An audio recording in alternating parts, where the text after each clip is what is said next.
bahwa jika dibandingkan dengan negara-negara lain, pers kita tidak jauh, tidak buruk juga. Kita harus memberikan apresiasi tentunya pada teman-teman, tetapi kita harus memberikan evaluasi juga yang cukup untuk pers Indonesia yang sudah berada pada saat ajang pemilu ini. Demikian dari saya berharap rekan-rekan semua di sini menyimak dan memberikan apa yang penting diberi masukan, dan ada terkait kasus-kasus tertentu di sini dibahas, silahkan aja. Tetapi kita harus sama-sama melihat bahwa ini adalah tujuannya untuk kebaikan pers Indonesia. Demikian dari saya. Assalamualaikum warahmatullahi wabarakatuh. Terima kasih Bung Yadi, dan saya informasikan juga bahwa diskusi kali ini disiarkan secara langsung melalui live streaming. Jadi ada jutaan mata yang akan menonton diskusi pada sore hari, dan mudah-mudahan memberikan manfaat serta kebaikan untuk pers di Indonesia. Untuk selanjutnya pada inti acara saya akan serahkan langsung pada Bung Reza Patria. Waktu dan tempat saya persilakan. Ya, terima kasih. Assalamualaikum warahmatullahi wabarakatuh. Alhamdulillah, lagi bulan Ramadan, ucapkan syukur kita bisa bertemu di acara sore ini yang saya kira di media sosial sudah begitu hangat ya, sudah begitu panas. Nggak tahu apakah ketularan debat capres hingga kemudian kita punya ide untuk mengadakan acara yang persis dan mirip di sini, tapi sebetulnya ini tidak mengkopi debat capres atau cawapres itu. Ya, yang pertama kami dari Dewan Pers memberikan apresiasi yang cukup tinggi buat rekan-rekan yang hadir pada sore ini, terutama kepada Dandi Laksono dan juga kepada Arya Sinulinga yang mau hadir dan bertatap muka untuk berdiskusi dan mencoba mencari satu mungkin titik temu yang bisa kita sepakati bersama untuk mendefinisikan situasi yang sedang terjadi belakangan ini di pers kita, terutama menjelang Pilpres 2014. Ya, mungkin juga saya kira kita semua sudah punya catatan masing-masing tentang apa yang terjadi pada media-media. Saya kira ini momen pemilu 2014 adalah momen yang paling krusial dari sejarah reformasi yang kita jalani selama hampir 15 tahun. Saya kira pada titik inilah kita melihat bagaimana kepentingan politik bersatu dengan kepentingan yang media, lalu bagaimana media terbelah, lalu bukan cuma media, saya kira di banyak sektor kita terbelah, dan betapa sulitnya mencari informasi-informasi yang netral. Baik, saya tidak akan berpanjang-panjang, saya akan sedikit memberitahukan aturan diskusi pada kali ini. Kita punya dua pembicara utama yang akan saling bertanya dan juga saling berargumentasi. Kesempatan pertama nanti saya berikan kepada Bung Dandi selama 10 menit untuk mengajukan beberapa gugatan-gugatan yang terhadap situasi yang ada sekarang. Lalu setelah itu 10 menit buat Bung Arya untuk memberikan jawaban. Lalu kemudian Bung Arya bisa bertanya 5 menit, gitu, kemudian dijawab 10 menit juga oleh Bung Dandi. Demikian sebaliknya. Ya, baik. Saya kira kita sudah bisa mulai. Saya kira kesempatan pertama buat Bung Dandi lebih dulu 10 menit. Silakan. Baik, terima kasih kawan-kawan. Bung Arya sendiri. Saya pikir kronologinya sudah teman-teman tahu di sosial media kenapa saya akhirnya menjawab undangan dalam tanda kutip dari Arya untuk bertemu dan berdebat, karena beliau mengaku sudah berkali-kali ingin bertemu secara langsung dan mendiskusikan banyak hal. Jadi saya belum merespon. Yang pertama karena saya pernah bekerja di lingkungan MNC dan saya pernah berdiskusi langsung dengan pemilik MNC Group, Bapak Aditya Sudibyo di lantai 28. Jadi saya diskusi dengan owner tentang independent media dalam konteks kasus pembelian saham Adam Air. Saya mengajukan bersama kawan-kawan mengajukan judicial review di Mahkamah Konstitusi dan bicara dengan pengacara dari pihak industri, Bang Yusril sama Hendra. Jadi saya merasa saya sudah berbicara dengan orang-orang yang determinan terhadap industri media. Jadi ketika Bung Arya menantang saya dan saya anggap Bung Arya juga bukan owner, saya khawatir anti klimaks. Tapi ketika kasus ini mulai membesar, ya sudah, saya pikir karena mungkin penting juga bagi publik, saya akhirnya melayani undangan Bung Arya. Yang kedua, perlu dipahami bahwa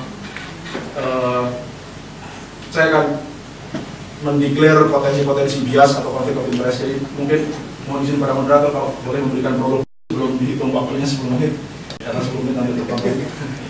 Saya akan mendeklar dulu posisi-posisi bias saya dalam hal ini, karena saya diajak oleh Bung Arya. Saya tidak mewakili siapapun, saya mewakili Yusuf pribadi, tapi saya punya beberapa potensial bias atau conflict of interest.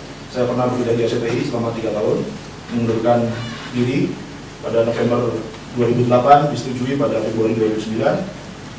Saya pernah di STV, di PHK, dalam kasus pemberitaan darurat militer di Aceh. Saya pernah bekerja di beberapa radio dan koran. Sekarang saya mengelola rumah produksi untuk News Ventures Agency di beberapa TV seperti Kompas TV, Bloomberg TV Indonesia, dan channel Bio Live di YouTube. Saya anggota AJI dari divisi penyiaran, dan saya bukan tim sukses calon presiden manapun, baik secara sembunyi-sembunyi maupun secara terang-terangan. Jadi mudah-mudahan beberapa disclosure tadi bisa menjadikan referensi publik untuk mengukur apakah saya bias ketika berkomentar tentang sesuatu. Jadi saya declare di awal.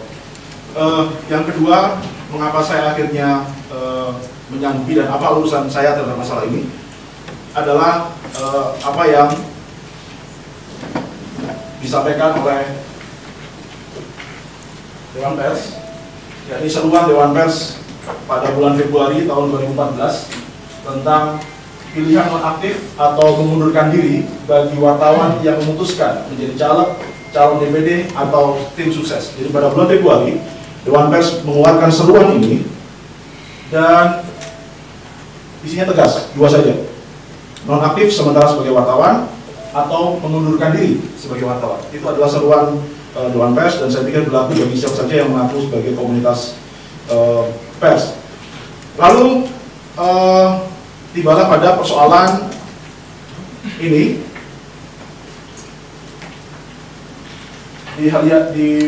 boleh minta dibantu light yang dikurangi satu. Di headline Kompas saya menemukan nama pemimpin redaksi RCTI di bagian media, Direktur Komunikasi dan Media dari salah satu tim ses, pasangan capres. Mic-nya mati. Yaitu yang saya yang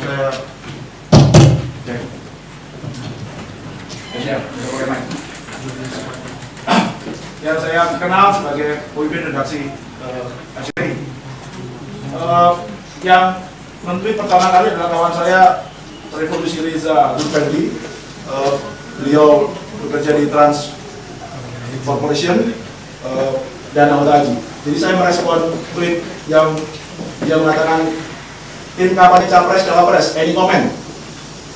Dan saya kemudian mengomentari. Saya mengomentari ada Pimret RCTI, CSC Dewan Pers dan KPU Pusat. Kenapa CSC Dewan Pers? Karena surat seruan tadi. Lalu saya tanpa mention yang bersangkutan, Bung Arya sebagai follower saya bukan follower Bung Arya. Beliau menanggapi, maaf mas, saya sudah nonaktif sejak sebelum. Oke, lalu saya tanggapi di bawahnya, de facto masih bisa ikut rapat redaksi atau kasih instruksi penyusun. Dijawab lagi oleh beliau, maaf mas, tidak ikut rapat, tidak lagi ikut rapat. Demikian juga waktu di Global TV pada saat nonaktif. Ini menunjuk pada ketika beliau menjadi wakil ketua Bapilu Hanura.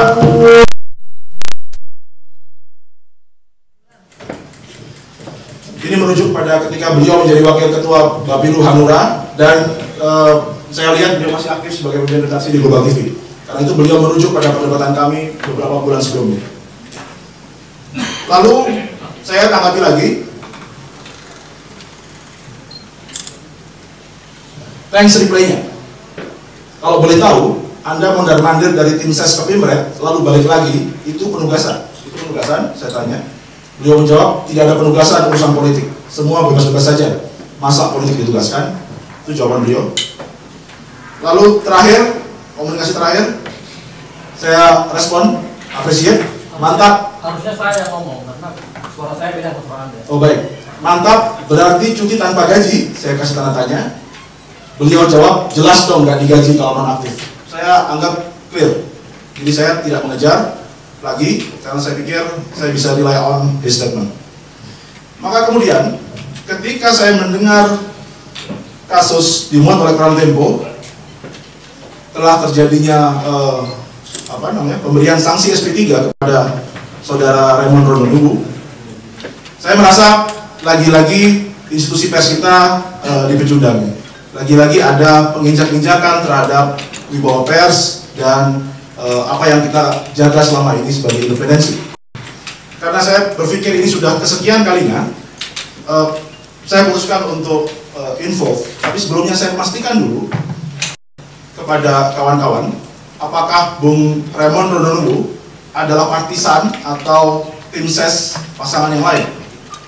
Karena bila Bung Raymond adalah partisan atau dalam sehari-hari dia justru menunjukkan gelagat atau preferensi atau track record sebagai pendukung capres yang lain, maka perlawanan dia terhadap intervensi adalah, bagi saya, adalah pertarungan politik saja, bukan persoalan independensi media. Setelah saya pastikan bahwa itu tidak terjadi, maka saya putuskan untuk berkomentar. Dan puncaknya adalah ketika beredar rekaman di YouTube tentang suara Bung Raymond dan Bung Arya Sinulinga yang saya kuat duga itu terjadi di ruangan beliau. Kemudian saya bertanya, apakah rekaman ini terjadi di ruangan Anda? Maka merujuk pada tweet kita yang lalu, berarti Anda ternyata tidak nonaktif. Artinya secara langsung menyalahi aturan yang dinyatakan oleh Dewan Pers.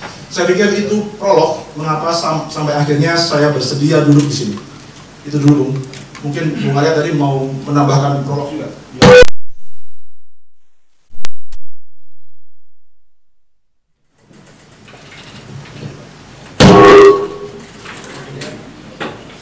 Ya, oke, baik. Terima kasih, Bung Dandi. Kita berikan kesempatan untuk ditanggapi oleh Bung Arya. Anda punya waktu 10 menit. Silakan. Ini prolog atau yang seperti inti? Menanggapi prolog tadi. Ini belum masuk ke inti. Iya. Semua prolog aklar-aklar. Boleh, silakan. Bung bebas menanggapi. Kalau gitu saya usul gini, satu prolog tadi, prolog lagi, nanti kita masuk ke kasus yang lagi ramai-ramai. Terima kasih. Coba teman-teman pers, bagi kita semua, masing-masing namanya manajemen itu berbeda-beda ya manajemen. Artinya apa? Bahwa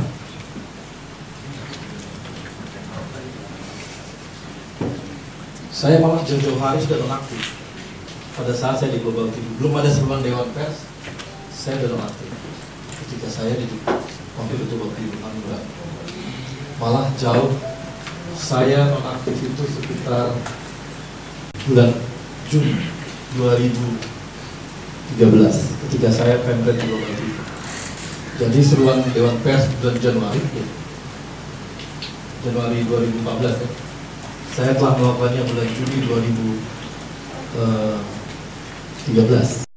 Jadi saya lebih duluan mengambil posisi nonaktif, belum ada seruan Dewan Pers, secara sadar melakukannya tanpa ada suruhan dari pimpinan atau siapapun, karena tahu posisi saya yang tidak netral ketika saya menjadi wakil ketua Batu Hanura. Jadi ingat pertanyaan saya itu dulu. Jadi biar saya ucapkan juga dia bahwa yang namanya seminggu sebelum saya waktu ketua Pilu di Hanura diangkat, saya sudah mengundurkan diri karena saya tahu saya sudah diminta menjadi waktu ketua Pilu di Hanura. Jadi saya 6 bulan jauh-jauh hari sebelum Dewan Pers memberikan sebuah seruan. Yang kedua, di perusahaan yang namanya nonaktif itu nggak ada sebenarnya untuk pers. Artinya nonaktif dia keluar. Masing-masing pers itu perusahaan punya urusan masing-masing. Seperti Mas Dani, dia punya perusahaan sendiri. Saya nggak tahu Mas Dani ini wartawan atau bukan, saya nggak tahu juga. Apakah Mas Dani wartawan? Saya nggak ngerti. Kalau wartawan, lembaga persnya apa? Saya nggak tahu. Sebagai lembaga pers apa juga saya cukup minta-tanya juga. Apakah Mas Dani ini wartawan atau bukan? Kalau wartawan, lembaga persnya apa? Kalau PH berarti dia tergantung proyek. Tergantung proyek artinya wartawan berkala. Kalau ada proyek, jadi wartawan. Kalau nggak ada proyek, nggak jadi wartawan. Saya nggak tahu juga. Jadi posisi wartawannya juga kita belum tahu posisinya. Walaupun dikatakan di undang-undang pers bahwa wartawan adalah bila secara periodik dia menghasilkan karya jurnalistik. Makanya saya katakan tadi, kalau nggak ada proyek selama 5 tahun, bukan wartawan lagi. 3 bulan lagi wartawan lagi ada proyek. Jadi saya belum tahu apakah Mas Dandi ini wartawan berkala atau wartawan apa. Kala aja, kala enggak. Ada istilah baru kan, wartawan kala-kalaan. Kemudian yang kedua, mengenai nonaktif. Ada dibagi dua dalam aktif. Urusan manajemen, urusan pers. Urusan pers saya nonaktif. Urusan manajemen saya aktif. Sehingga urusan manajemen seperti itu. Jadi saya memegang seperti itu. Urusan makan karyawan, wartawan kalau pergi-pergi SPJ-nya semua saya tangan. Malah kalau perlu saya yang dua, kalau belum keluar uang. Saya tanya sama teman-teman SD atau Global TV. Nah, saya nonaktif. Jadi pada prinsipnya terbagi dua, yaitu manajemen, urusan seluruh manajemen itu saya. Sehingga ketika kemarin ada SP3, karena saya manajemen SP3, karena urusannya bukan urusan konten penyiaran, bukan urusan konten jurnalistik yang diperdebatkan. Nanti kita bicarakan kontennya. Kenapa saya bilang itu konten jurnalistik? Tapi saya tunggu nanti Mas Dani ngomongnya apa. Jadi dipisahkan dia. Kalau Anda nggak bisa, wah nggak usah seperti itu, nggak bisa. Masing-masing perusahaan punya manajemen masing-masing. Masing-masing perusahaan punya manajemen masing-masing. Punya anggaran dasar masing-masing. Karena kita undang-undang yang mengatur manajemen perusahaan pers itu undang-undang PT juga. Undang-undang PT mengatur juga hal-hal seperti itu. Jadi urusan manajemen saya pegang, urusan dan jelas Dewan Pers urusannya adalah masalah konten persnya.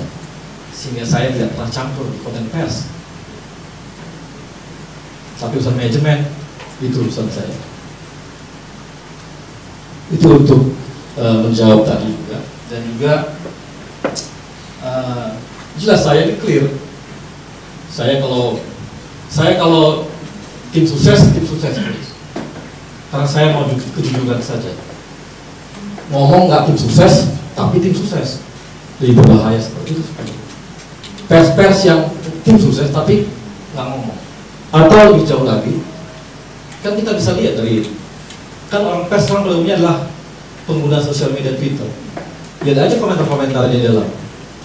Apakah dia pecinta siapa dalam hal ini? Dan kemudian kenapa saya mengajak Dandi diskusi? Karena memang saya senang berdiskusi. Dulu kasus di Surabaya saya tantang si Dandi untuk berdiskusi. Gak berani dia. Sekarang saya sangat senang. Bukan saya soal keberanian, tapi adalah saya sangat senang berdiskusi. Banyak orang mengatakan, ngapain lu layani Dandi? Tapi bagi saya enggak. Karena berdiskusi sangat penting. Bagi saya berdiskusi sangat penting. Sangat-sangat penting. Karena hidup saya dari dulu berdiskusi saja.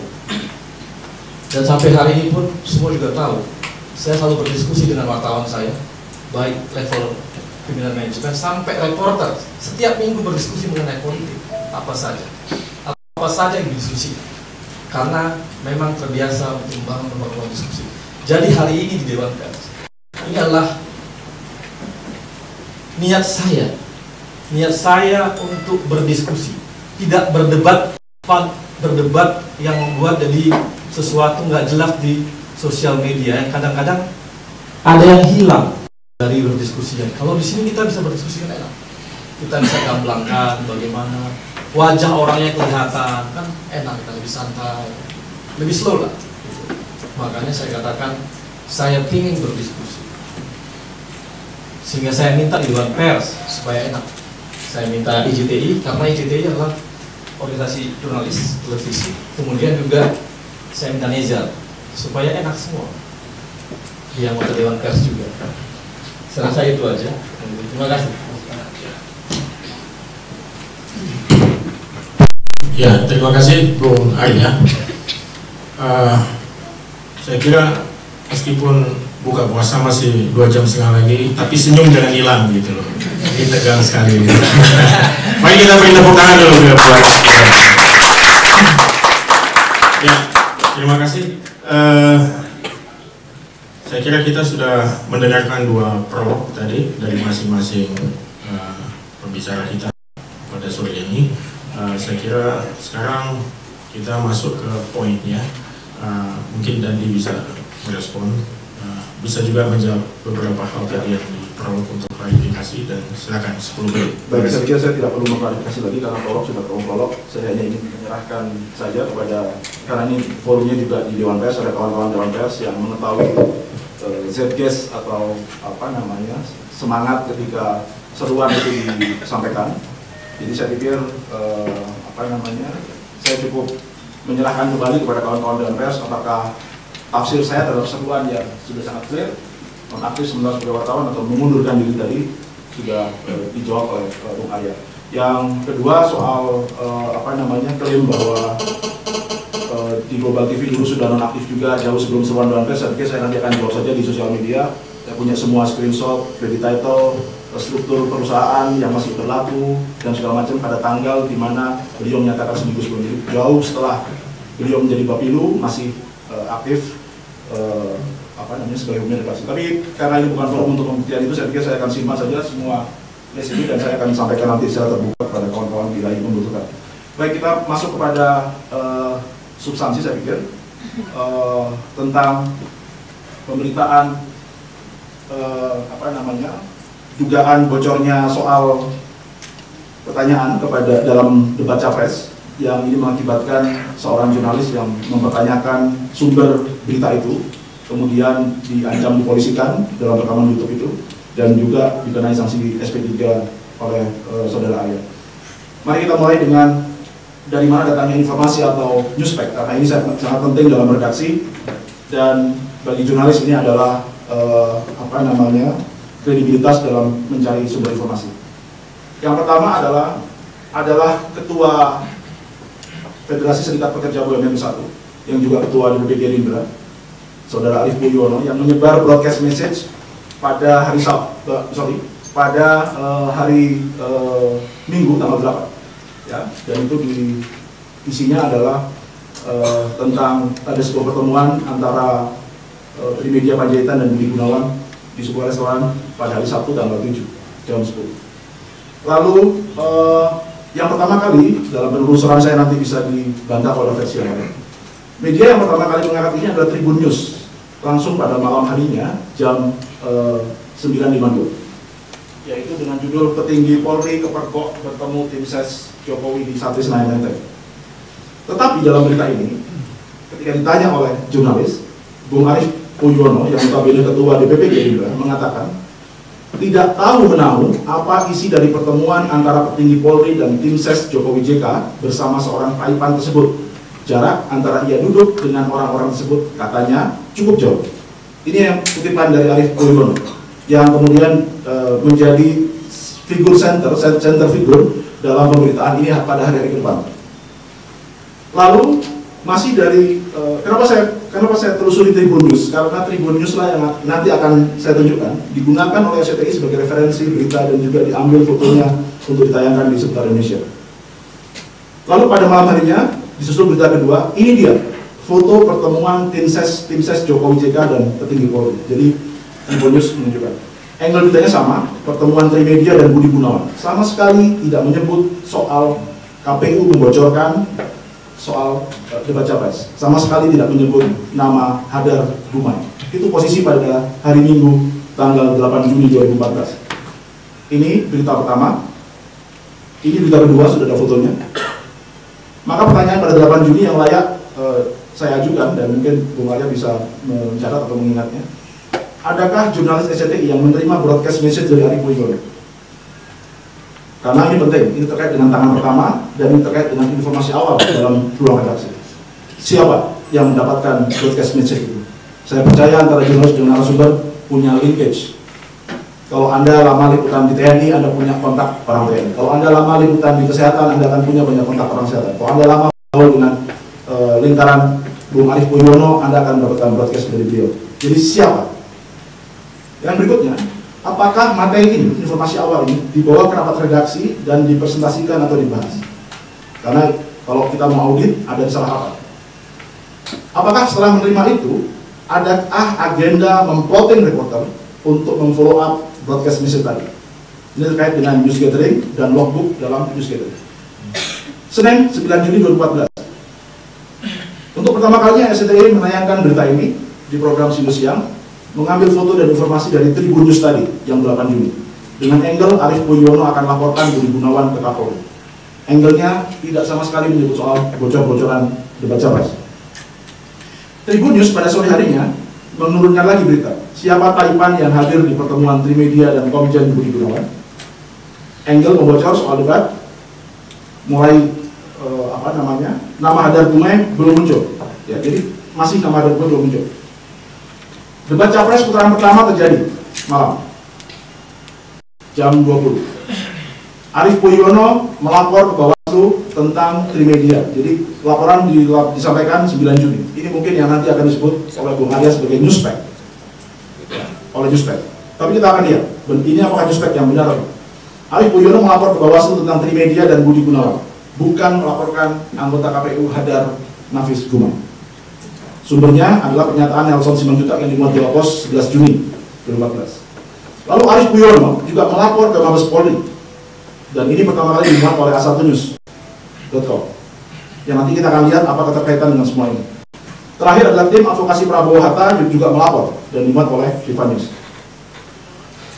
Oke, ini contoh naskah, atau ini naskah dari seputar Indonesia Siang yang ditayangkan pada 9 Juni 2014. Pertanyaan saya lagi, pertanyaan untuk tanggal 9 Juni. Apakah SCTI setelah menayangkan berita tadi pada siang harinya, akhirnya meliput peristiwa di Bawaslu dan Mabes Polri? Karena dalam berita ini disebut, pemirsa, Ketua Forum Serikat Pekerja BUMN Arief Poyono akan melaporkan seorang perwira tinggi polisi ke Kapolri karena bertemu dengan tim sukses salah satu pasangan capres-cawapres. Jadi ini berita akan Arief Poyono akan.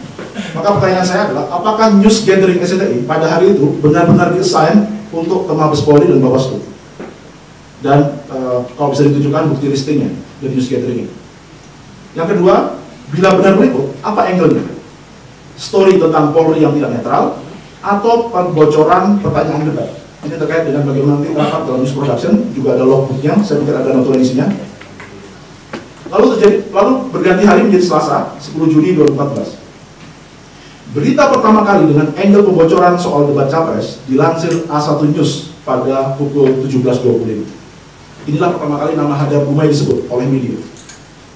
Setelah ditelusuri, inilah situs ulang. Kalau ada versi lain, silakan nanti diajukan.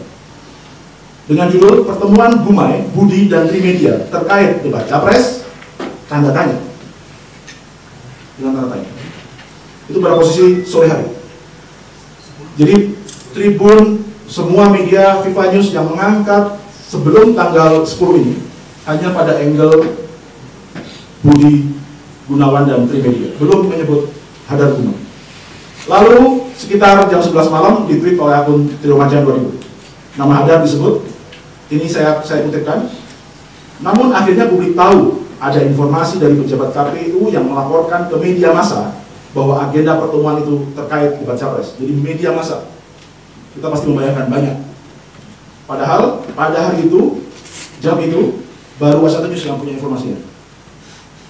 Nah, lalu ada di situ disebutkan dari mana Asa News memperoleh informasi.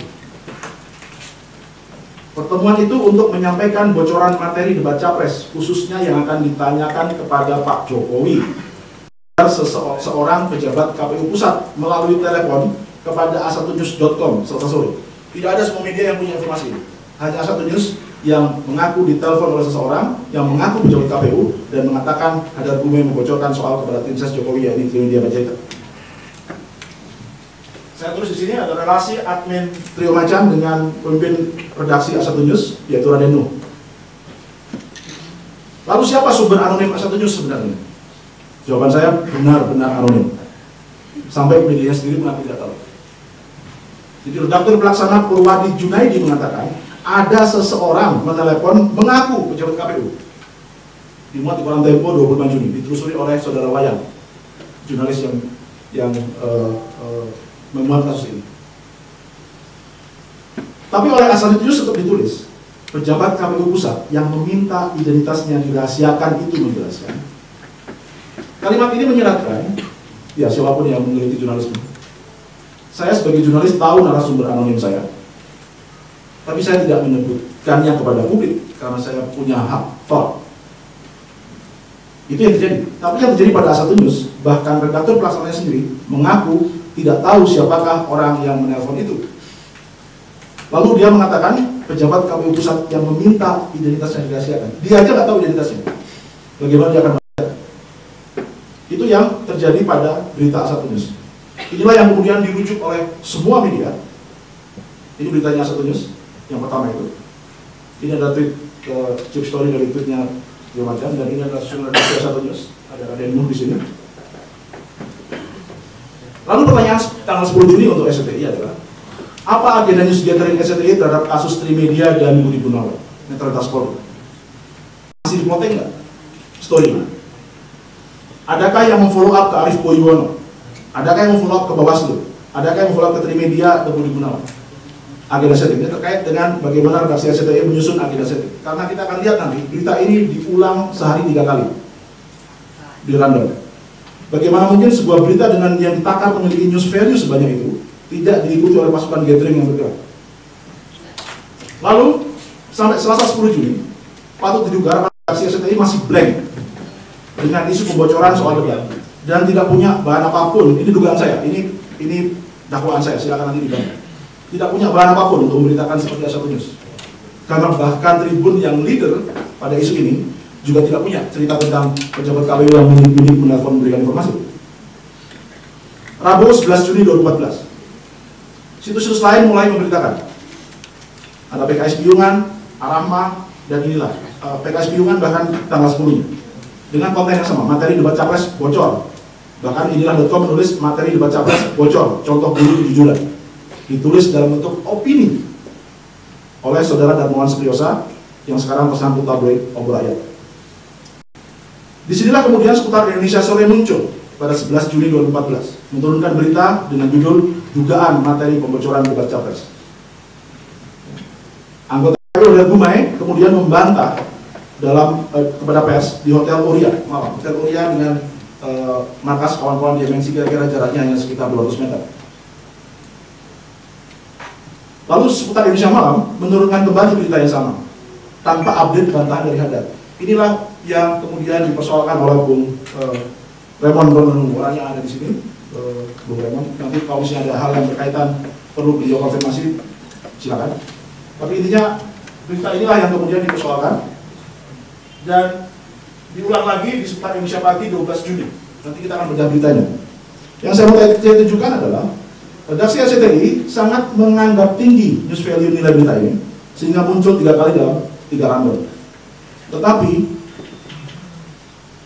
ada keterangan pers di Hotel Mulia tidak ditayangkan atau mungkin tidak punya atau mungkin tidak diliput, maka pertanyaan ini contoh naskah Seputar Indonesia Sore 11 Juli 2012. Nanti kita akan bedah konten analisisnya. Ini berita Al-Rahma. Ini tulisan dari Muhammad Seriosa di Lihat.com, opini ya, bukan reportase. Pertanyaan saya untuk tanggal 11 Juli bagi SCTI adalah, dari mana SCTI memiliki bahan mengubah angle dari netralitas Polri dalam hal ini Trimedia dan Budi Gunawan menjadi pembocoran pertanyaan debat capres.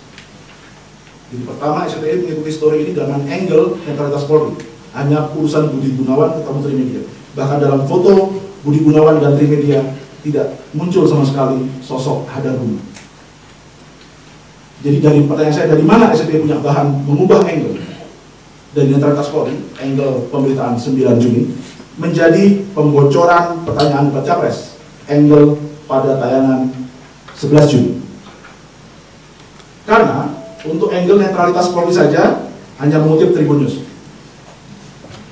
Atas bahan dari mana dan siapa yang pertama kali membawa informasi bocoran materi capres ke ruang redaksi? Ini pertanyaan saya 11 Juni. Pertanyaan 11 Juni yang lain, apakah SCTI kebobolan meminta klarifikasi Hadar di Orient 11 Juni malam? Sekali lagi pertanyaannya, bagaimana mungkin sebuah newsroom yang menganggap story ini memiliki news value tinggi bisa bobol seorang aktor utama yang dituding yang sedang melakukan konferensi pers di hotel yang jaraknya hanya 200 meter. Nanti kita akan lari pada elemen itikat baik atau niat buruk dalam kode etik jurnalistik.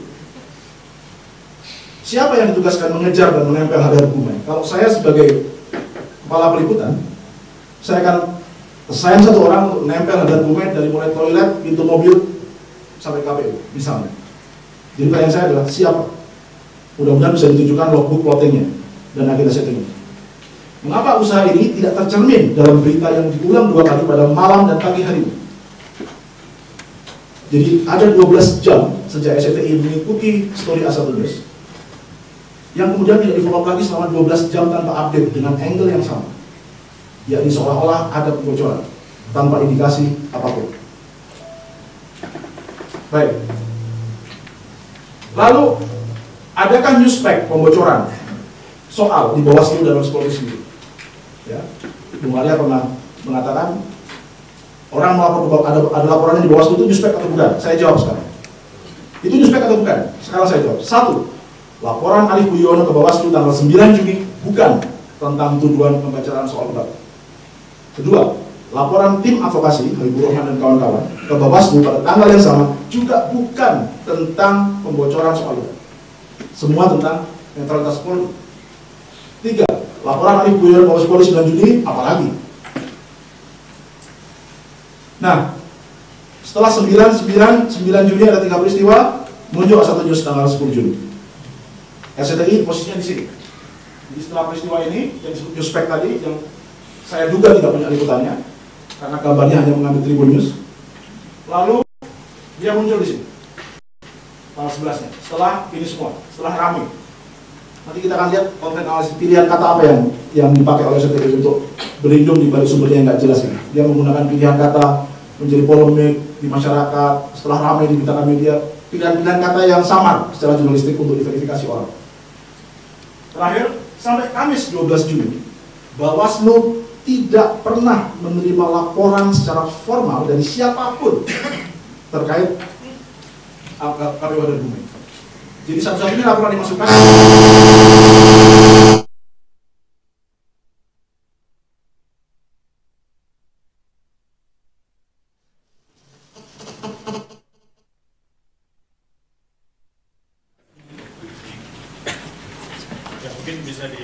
ya, tidak pernah menerima laporan dari Hadar Gumai. Jadi, nah, saya melihatnya ini bukan kesalahan SCTI sendiri sebagai media. Kalau kita telusuri, ini merupakan kesalahan berjamaah. Merdeka.com 11 Juni juga menulis begini. Beredarnya broadcast BlackBerry yang berisi ada pertemuan 1. Sindo Sore. Dugaan pembocoran materi debat capres tahap pertama ini menyusul adanya informasi pertemuan antara komisioner sama. Kompas, sebelumnya beredar kabar soal debat, pertama CPNS bocor, sebelumnya beredar kabar. Yang SCTI pakai adanya informasi. Merdeka beredar broadcast. Sindo Malam mengulang, Sindo Pagi mengulang. Tribun News lebih buruk lagi tanggal 12. Saya curiga, pertanyaan sudah dikasih tahu. Kok ketika jawaban sudah hafal seperti ujian pun sudah dikasih tahu? Kita harus mana yang dikutip? Lalu bagaimana tanggung jawab SCTI? Yang pertama, tim KPU menelusuri sumber gosip a1news.com. KPU mengirim bantahan dan diunggah utuh hari Minggu tanggal 17 Juni tanpa ralat dan tanpa permintaan maaf.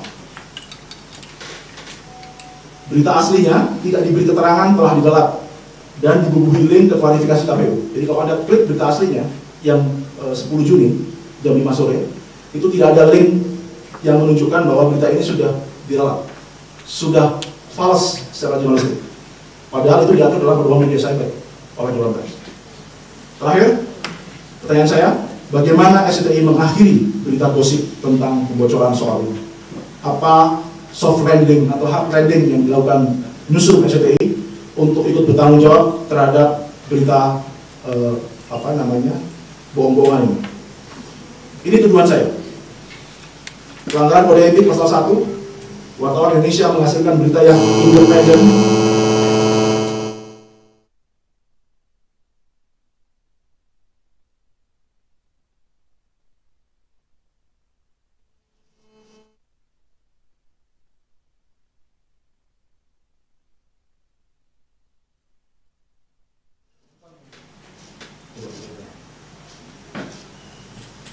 wartawan Indonesia menghasilkan berita yang independen, akurat, berimbang, dan tidak beritikat buruk. Nanti saya jelaskan kenapa akurat saya merahin dan berimbang tidak. Pasal 2, wartawan menempuh cara-cara profesional dalam tugas jurnalistik. Penafsirannya adalah menghasilkan berita yang faktual dan jelas sumbernya. Pasal 3, wartawan Indonesia selalu menguji informasi, memberitakan secara berimbang, tidak mencampur adukan fakta dan opini, dan yang menghakimi serta menerapkan azas praduga tak bersalah. Menguji informasi berarti melakukan check and recheck tentang kebenaran informasi itu. Berimbang adalah memberikan ruang atau waktu pemberitaan kepada masing-masing pihak secara proporsional. Saya pikir saya sudah dulu untuk sesi yang pertama. Terima kasih. Ya, terima kasih Bung Nandi. Kita beri semangat, tepuk tangan. Ya. Saya kira beberapa poin yang diajukan oleh Bung Dandi sudah dicatat oleh Bung Arya. Kita berikan kesempatan. Tadi Bung Dandi lebih dari 10 menit. Nah, Bung Arya kita kasih juga lebih dari 10 menit. Supaya adil. Mulai hidup layak.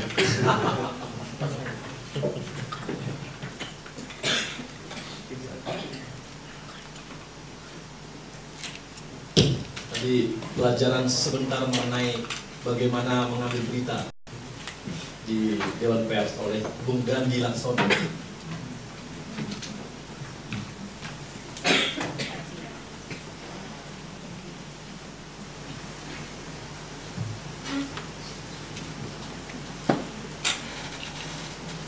Oke, gua ambil. Teman-teman.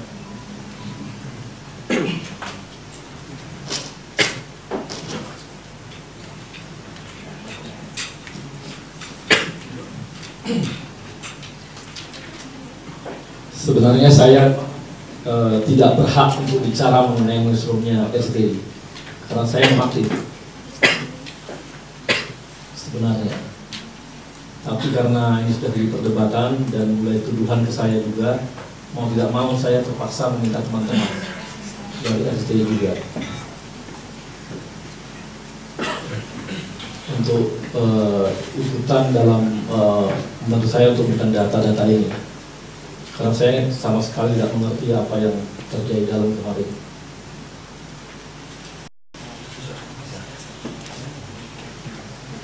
Kalau di copy di flash disk pakai ini saya. Taruh di kopi lagi. Kita buka dulu proses ini. Waduh, berat pasti panas sih. Dan dia netral katanya, jadi bukan partai yang berbeda.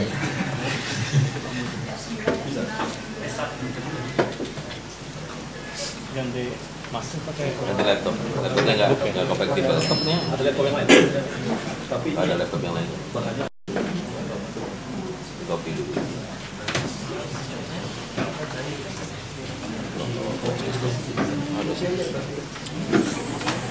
videonya ya.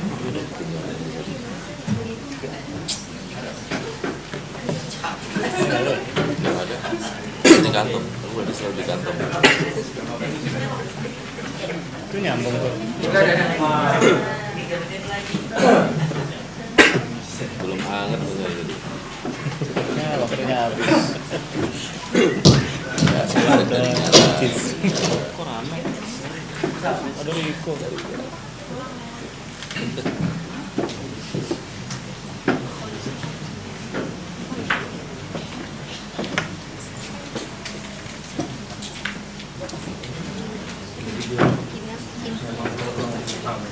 Sama diganteng sama ekonomi karena peminatan atau karena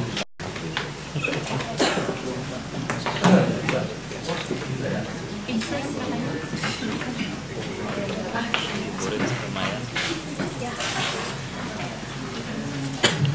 Bos occasion biar kelihatan saya tuh selalu buka occasion. Oh gitu. Kita bersyukur juga bikin gini ya. Jadi rame Dewan Pers. Padahal selama dia pilpresnya kayak sepi gitu. Kami juga.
Terima kasih. Kembali lagi kami mau bahwa diskusi ini adalah sebuah diskursus baru dalam pers. Jika kita mau berdiskusi, memperdebatkan, tidak lagi hanya sekedar berdebat di sosial media, tapi turunkan sini juga.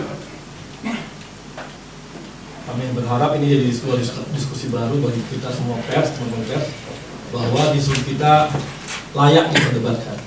Selama ini kan mungkin newsroom sangat susah diperdebatkan, hanya isu-isu saja, tapi kita siap untuk diperdebatkan dan kita saat ini memang benar-benar membuka ruang ini adalah memang kita siap diperdebatkan. Kalaupun nanti salah, berarti kami harus perbaiki. Kalau nanti misalnya pihak yang menilai kekurangan data, paling tidak bisa mendapat hal yang positif juga di sini.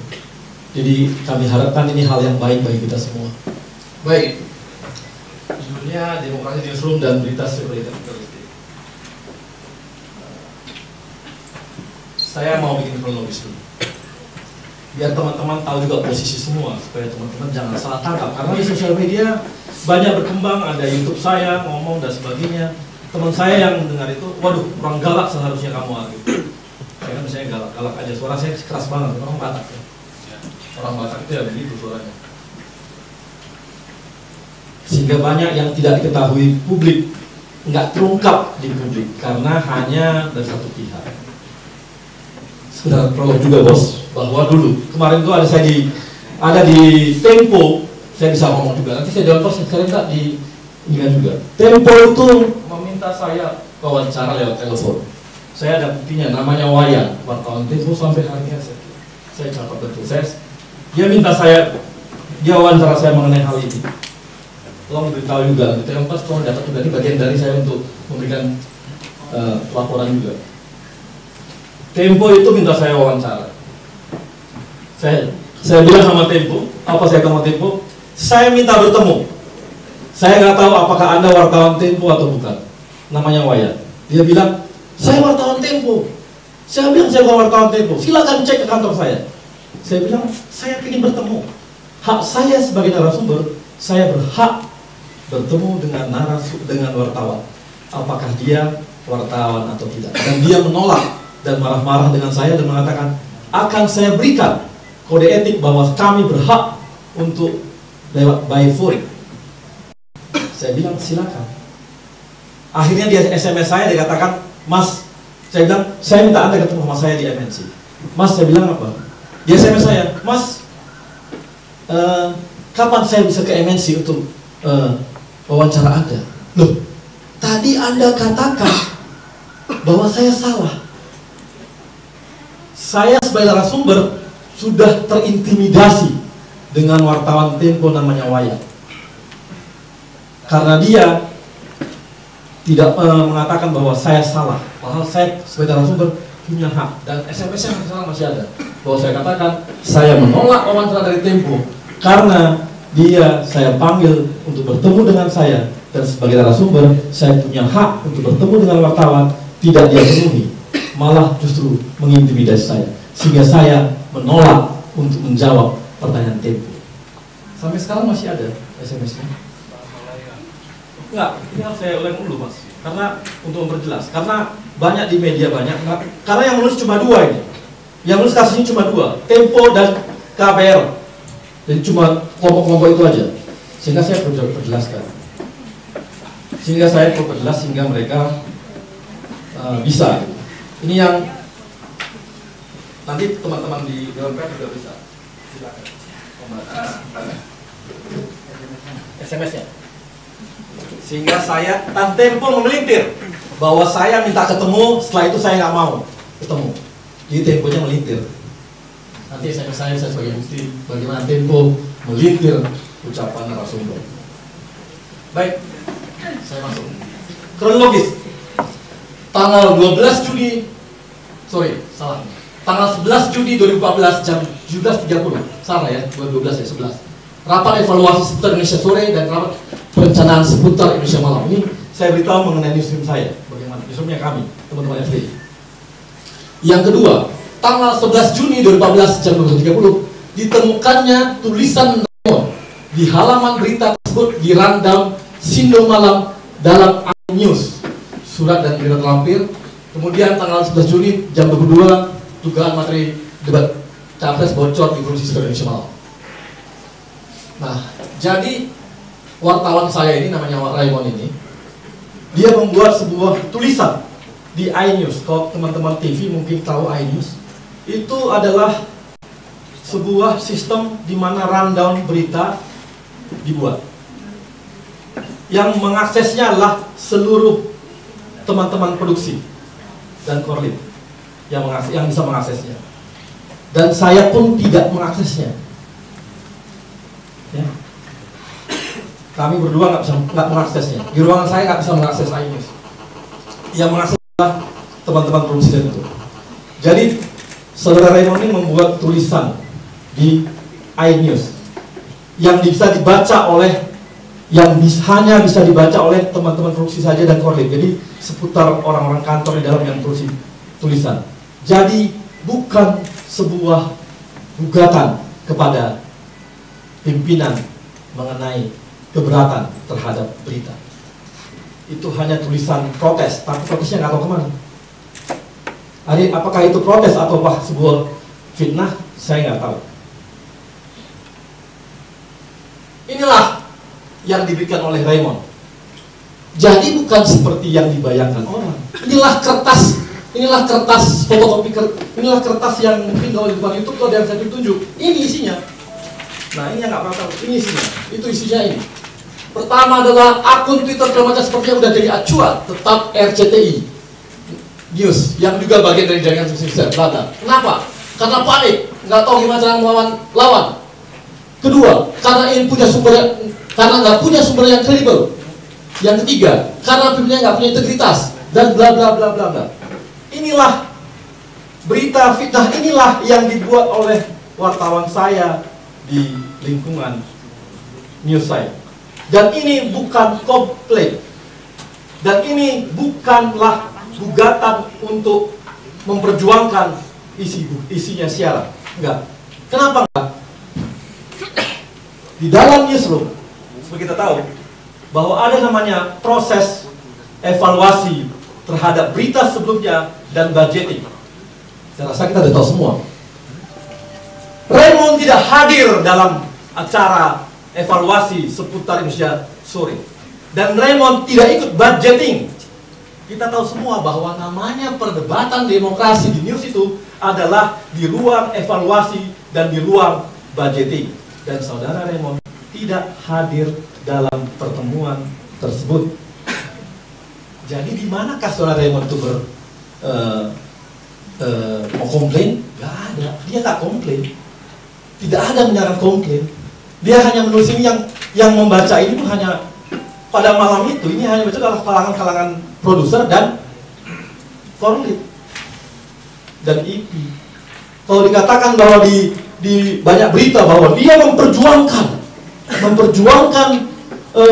dan mendebat kami semua masalah berita ini, enggak benar. Ini bohong. Ini berita fitnah yang dia bangun.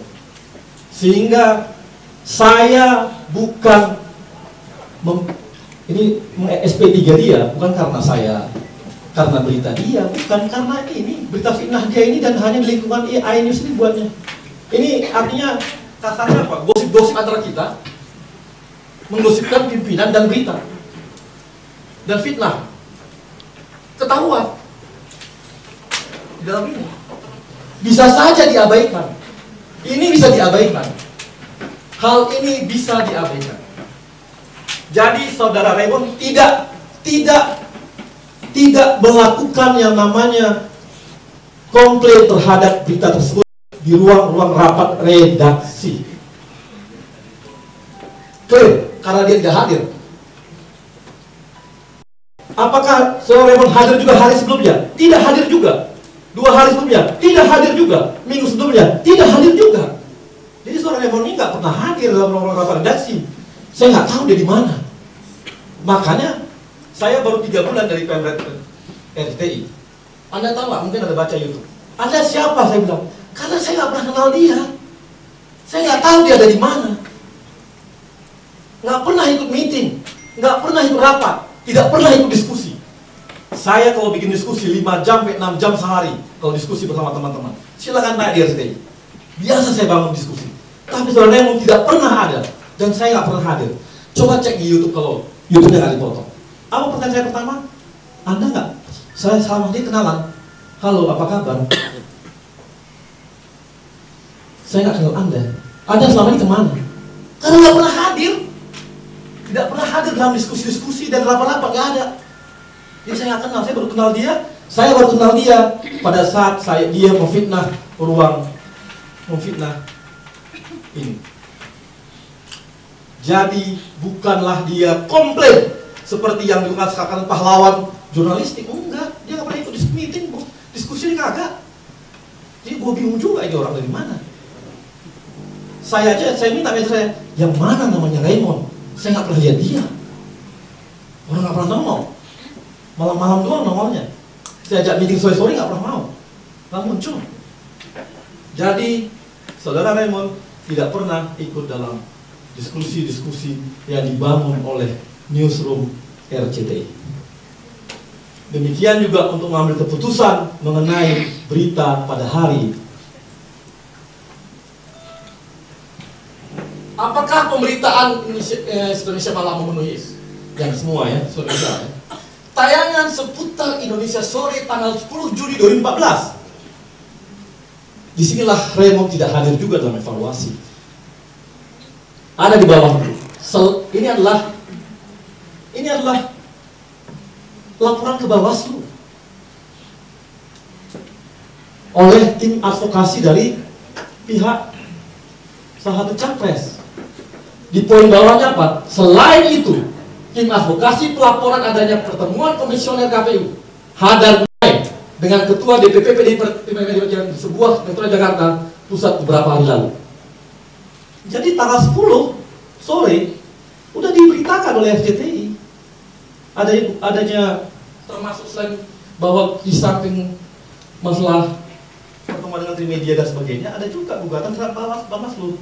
Oke, mungkin ini lah ya, kita putar aja ya, kita putar.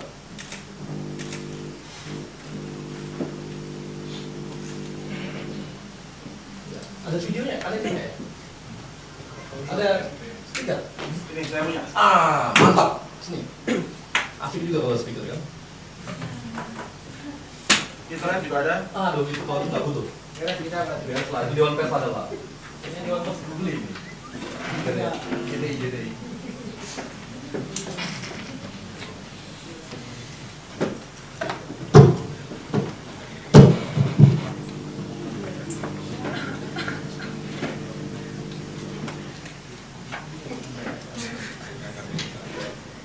Hatta Rajasa melaporkan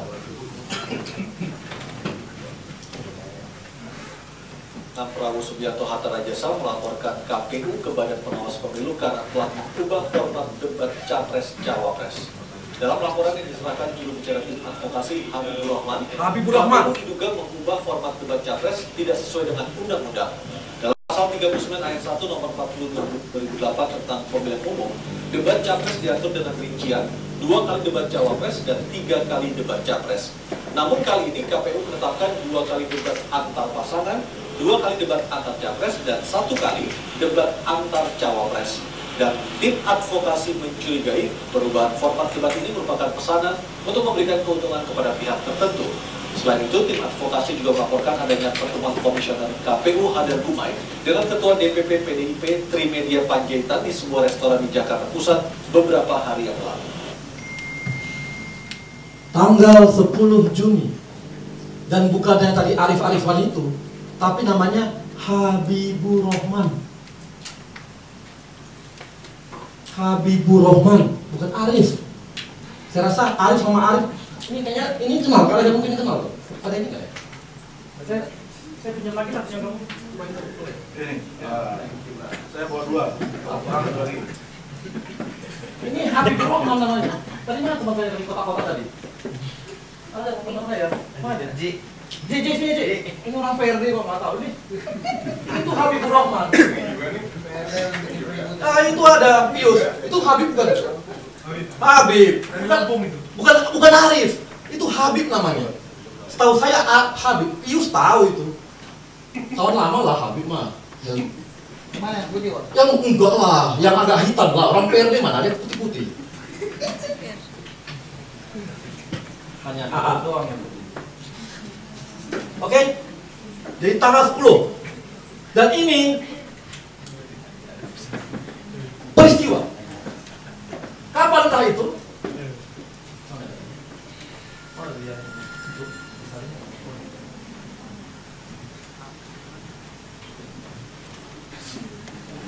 Tanggal 10 jam 2.35 kami udah produksi. Jadi lebih duluan daripada A1 News yang jam 5 sore. Jangan-jangan bukan Trio Macan yang kami follow, tapi Trio Macan yang follow RCTI. Mantap, Pak. Loh, kan tahu semua siapa sih yang lawan Trio Macan? Coba cek siapa yang buka Trio Macan. Pasti gua juga yang lawan Trio Macan buka-bongkar. Jadi memang Trio Macan tuh mengagumi saya. Masa dibilang kita follow Trio Macan, ada-ada aja. Ini berarti ini adalah peristiwa yang kami liput. Berikutnya, setelah ini apa yang kami follow?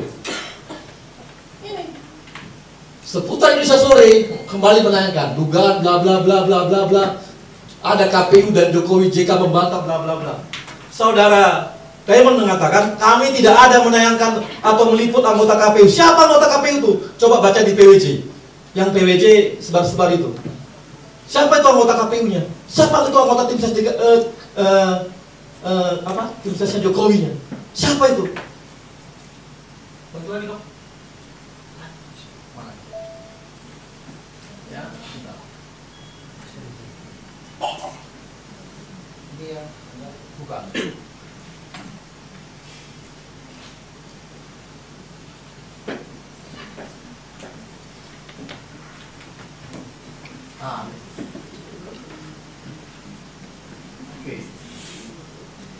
Dugaan kebocoran Capres Cawapres masuk polemik, Komisioner KPU membantah adanya pembocoran materi debat kepada salah satu pasangan. Dugaan pembocoran materi debat Capres tahap pertama ini menyusul adanya informasi pertemuan antara Komisioner KPU dengan tim sukses pasangan Jokowi Yusuf Kala beberapa waktu lalu. Namun KPU dan juga tim sukses pasangan Jokowi Yusuf Kala membantahnya. Pihak Jokowi JK menyatakan pertemuan dengan anggota Komisioner KPU Hadar Gumai di sebuah rumah makan tidak bermuatan politis. Terima. Ini siapa nih? Siapa ini? Ini adalah tim sesnya Jokowi. Jadi ada yang mengatakan di surat ini, teman kita yang Raymond itu menulis bahwa kami tidak ada meliput yang namanya anggota tim ses Jokowi. Siapa namanya? Ini. Atau udah berubah nama dia? Jangan-jangan tim ses Prabowo sekarang dia. Coba tanya namanya siapa sih? Berkaitan dengan pertemuan antara Trimedia Panjaitan. Oh, namanya jelas. Saya kira. Oh, Juhairi Misrawi. Jadi setelah kami dapat data mengenai itu dari Bawaslu, laporan dari Habibur Rahman, kawannya Pius, kami follow cari beritanya, dapatnya Juhairi Misrawi, orang Jokowi. Jadi siapa yang bilang bahwa kami nggak ngambil orang Jokowi? Disebar-sebar kemana-mana. Cuma kan saya diam aja, silakan kita pendiam. Coba siapa? Dia ngomong apa? Lihat klarifikasinya. Klarifikasi tidak ada kaitannya dengan debat calon presiden dan calon wakil presiden. Jadi terlalu naiflah mengkaitkan antara pertemuan Trimedia Hadar Gumai dengan debat. Saya kira tidak ada kaitan. Ada hampir ke Sati Hosindo Senayan. Tuh, siapa ini? Ada tulisan dari katanya yang namanya Raymond. Itu setelah beberapa hari kemudian ya, setelah saya ketemu dia tuh. Dia katakan bahwa KPU-nya nggak jelas siapa.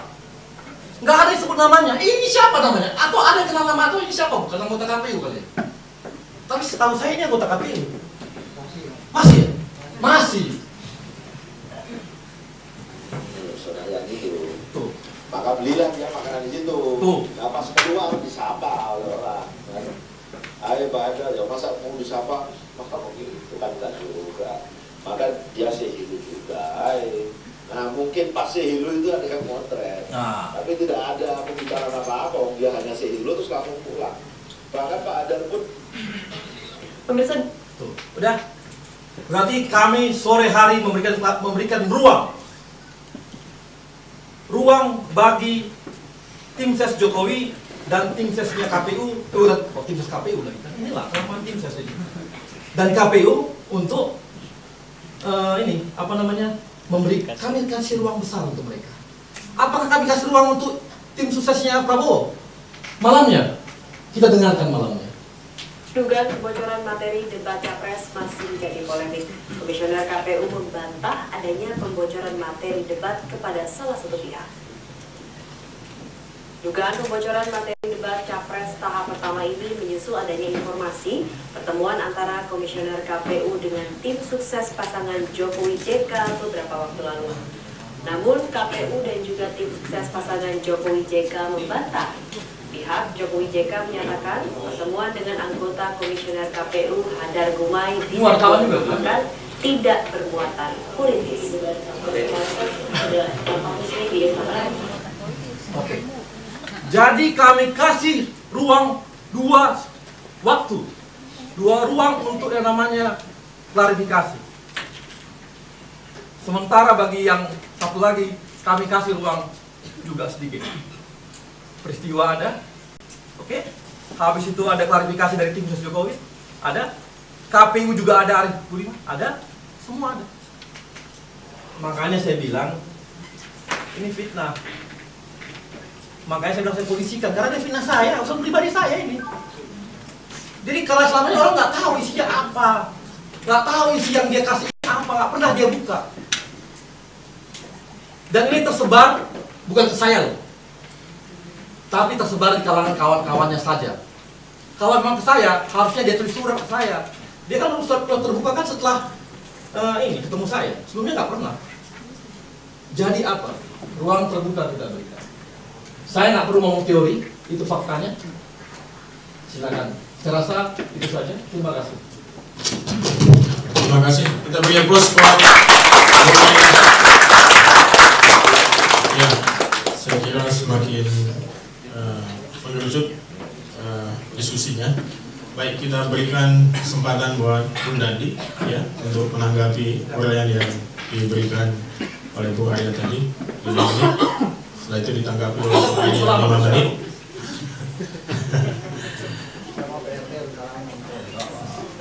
Siapa yang PRD?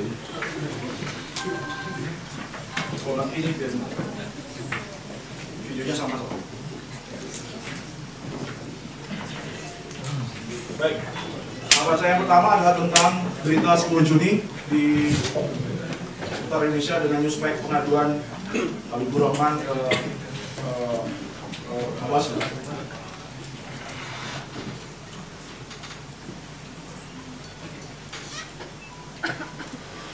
Media yang lain, jpn.com,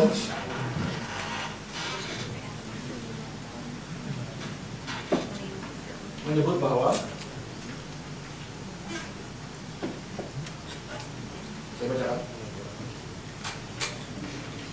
Badan Pengawas Pemilu Bawaslu hingga Kamis 12 Juni siang belum menerima pengaduan apapun terkait dugaan bocornya materi pertanyaan debat Capres yang berlangsung Senin 9 Juni kemarin dengan terlapor Komisioner Komisi Pemilihan Umum KPU Hadar Nafis Gumai.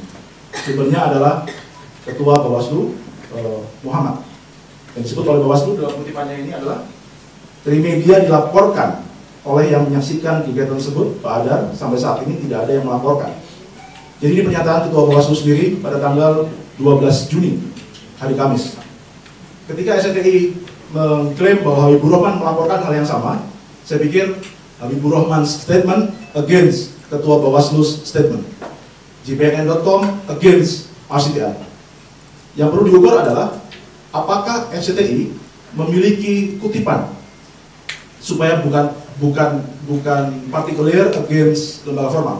Jadi ukurannya harus apakah Habibur Rahman mengisi berita acara pelaporan. Maka itu yang bisa dijadikan sumber yang reliable untuk mengukur apakah pengaduan yang masuk Bawaslu terkait Trimedia atau Hadar. Karena pada tanggal 12 Juni, 2 hari setelah apa yang diklaim oleh SCTI tadi, Ketua Bawaslu sendiri menyatakan mereka tidak memiliki laporan apapun terkait Hadar Gumai.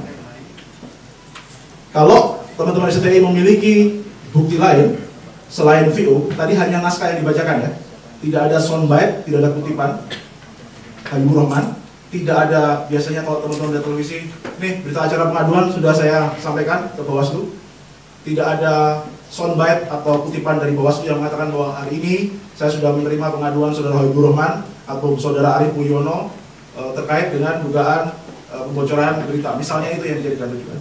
Tidak, jadi berita tadi hanya voice over yang ditulis oleh reporter SCTI mengutip klaim Habibur Rahman bahwa dia sudah mengadukan Hadar juga.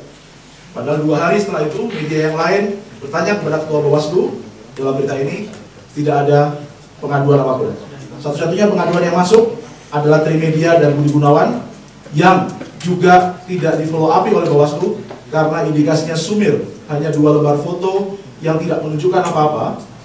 Dan mohon diingat sekali lagi bahwa pada berita pertama yang dilansir Tribun News yang akan dikutip oleh SCTI pada tanggal 11 Juli, Arief Puyono mengatakan jaraknya terlalu jauh dan saya tidak tahu apa yang dibicarakan. Maka atas dasar materi apa Habibur Rahman membawa persoalan Hadar ke Bawaslu? Saya pikir itu juga tugas jurnalis supaya tidak mudah diombang-ambingkan oleh isu dalam kondisi persoalan politik yang makin panas. Sehingga penting sekali bagi kita untuk tidak menelan apa saja yang muncul di depan kita, dan faktor kehati-hatian tadi saya pikir sangat penting. Sekarang mari kita bedah, karena sudah putaran kedua dari soal newspack, saya akan beralih ke substansi beritanya yang dipersoalkan oleh saudara Lemon. Saya tidak dalam posisi untuk mengomentari detail kasus ketenagakerjaan, nanti saya pikir merupakan domain yang lain, atau kalau mau dibikin ronde yang lain juga silakan. Baik, sekarang saya masuk ke substansi beritanya.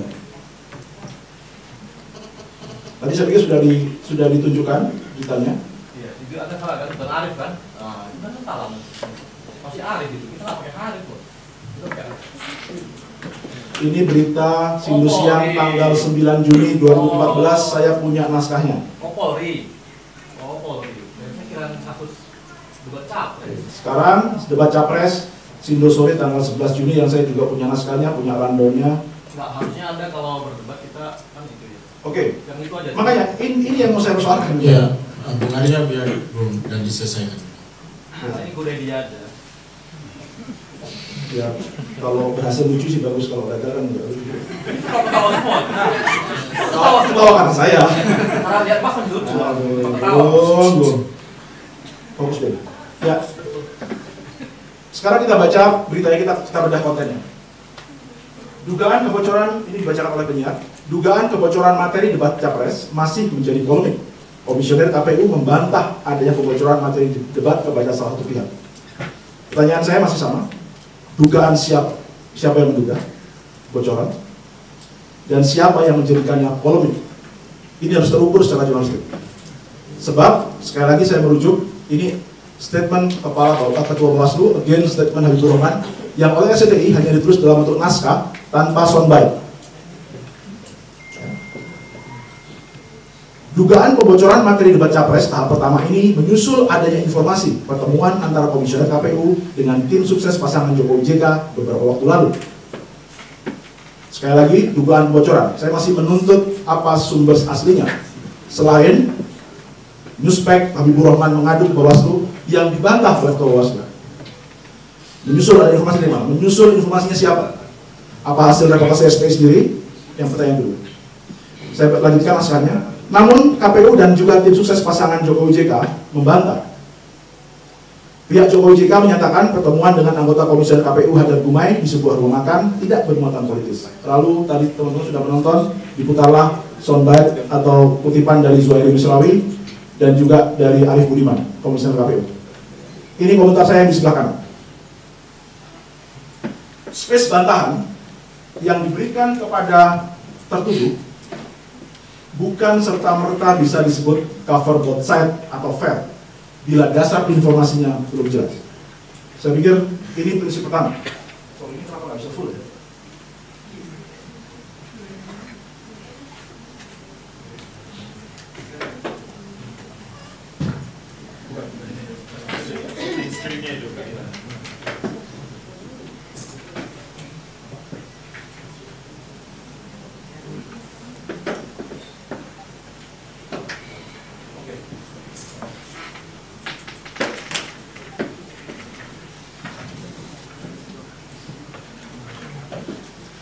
Space bantahan yang diberikan kepada tertuduh bukan serta-merta bisa disebut cover both side kalau informasi dasarnya belum jelas. Tadi saya sebut di presentasi paling awal tadi.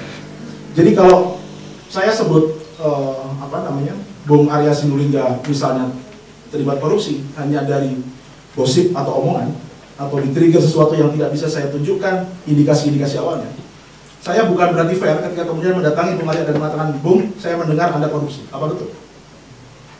Jadi proses saya mendatangi Bung Arya dalam niat untuk memberikan bantahan tetap tidak bisa dihitung sebagai prinsip fairness ketika bahan awalnya tidak bisa saya pertanggungjawabkan kredibilitasnya.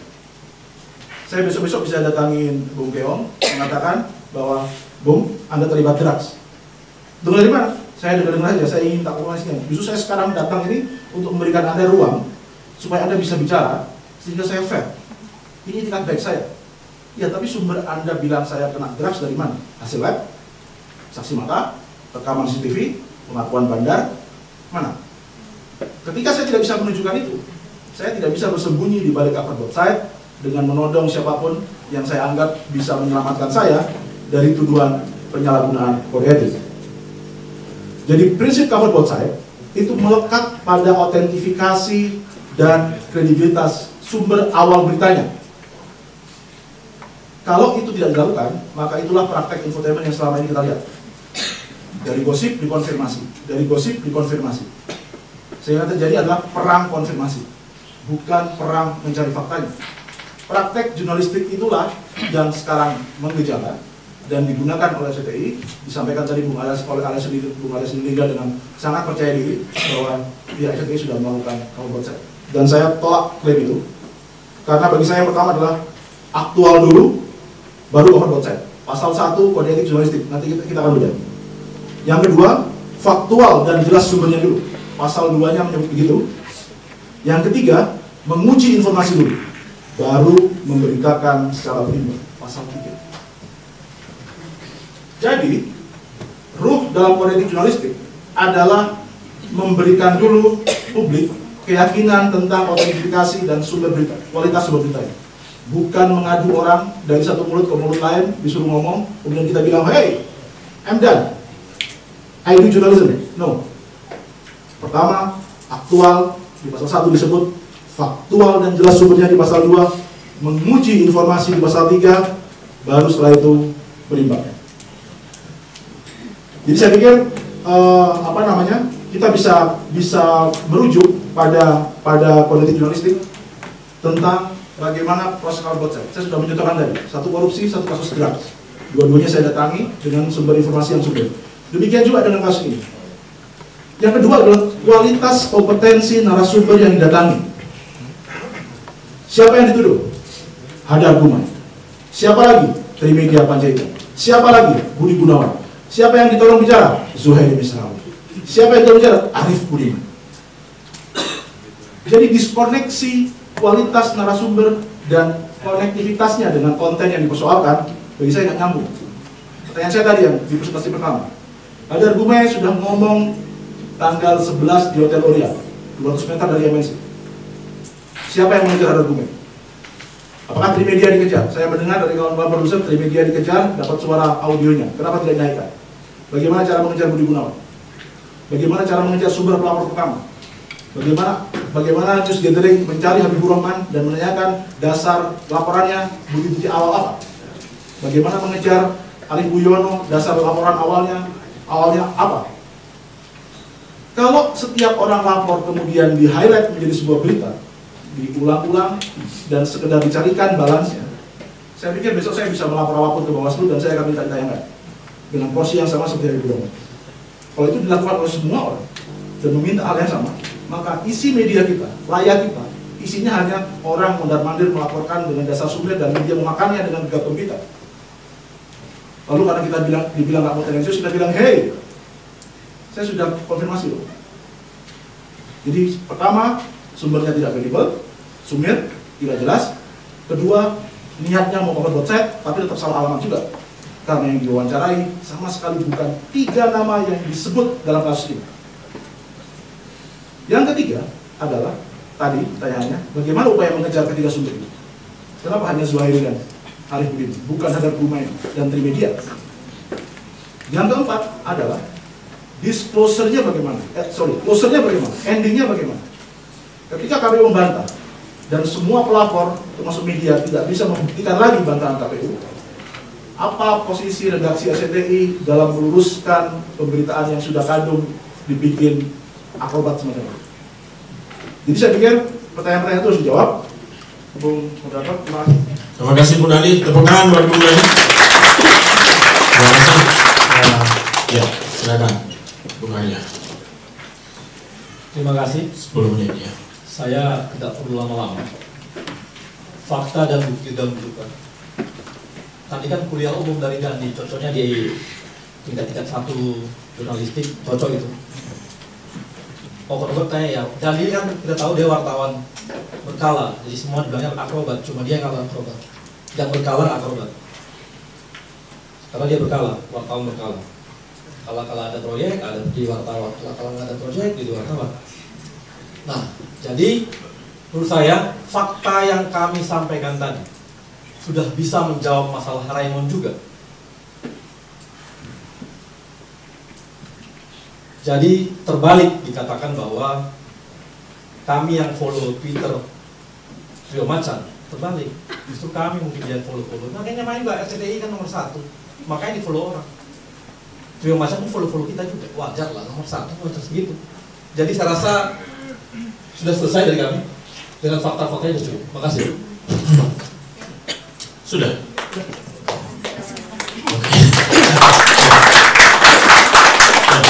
Terima kasih. Tapi saya kira ada satu poin yang belum dijawab tadi ya, soal sumber berita yang harusnya diverifikasi tadi itu. sumber berita. Ini bagi kita adalah sumber berita yang pertama, bahwa ini adalah anggota KPU, maka kita klarifikasi ke KPU. Ketika yang pertama adalah sumbernya Habibur Rahman, katanya tadi bahwa harusnya semua dikejar-kejar dong. Siapa yang nanti melapor harus diliput. Habibur Rahman itu tim resminya salah satu capres untuk pembelaan, untuk pengaduan dan pembelaan. Itu sumber resmi dari salah satu capres dia. Itu sumber resmi, bukan siapa-siapa. Kedua, dari PDI Perjuangan juga, dari tim Jokowi juga, itu tim resmi. Karena yang kenakan ke Trimedia kan, kalau Trimedia sendirian kan lain kita, kan dituduhkan ini dari Trimedia ke larinya ke Jokowi yang berkembang. Maka kita ke tim ses Jokowi. Tanya. Yang ketiga, KPU ya, nggak dapat Hadar. Emang kita tahu Hadar di mana? Kita cari ke KPU lah. Karena kami ngejarnya siang. Siang kami kejar Hadar, nggak dapat di KPU. Dapatnya katanya di Orion. Ya dia tahu, kita nggak tahu Pak kontak sama Hadar. Hadar di mana? Coba kejar-kejar saya. Nggak dapat kamu. Coba kejar aja, pasti susah dapatnya. Dapat yang lain nanti. Orang kan nggak dapat saya. Orang nggak dapat misalnya di MNC. Orang nggak dapat hati, tapi siapa? Ya saya dikejarnya. Baru orang bilang kok Arya harusnya HT dong? Enggak juga. Kan gitu. Jangan dia mewakili representatif lembaga tersebut. Saya rasa itu aja. Terima kasih. Oke, terima kasih Bung Arya. Baik, selanjutnya mungkin Bung Dandi ya, masih ada poin. Masih ada 2 poin utama lagi. Ya mungkin lebih cepat ya. Straight baik. To the point gitu. Baik. Ini yang tadi saya maksud.